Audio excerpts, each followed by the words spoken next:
Nandito na pala sa Manila si Prime Minister Kishida. Ito yung balita sa abroad, to boost defense ties in the face of China's growing aggression.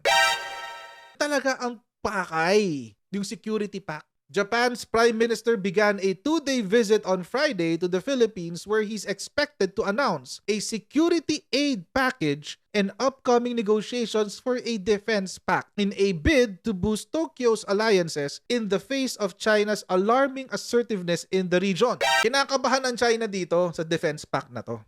Si Japan, binubuo yung kanyang alyansa sa ASEAN. And alam naman natin na si Malaysia, si Vietnam, at ang Pilipinas ay lahat nagkakaproblema kay China.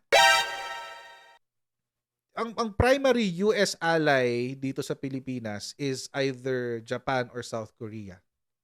At gumagalaw na si Japan. Medyo kinaka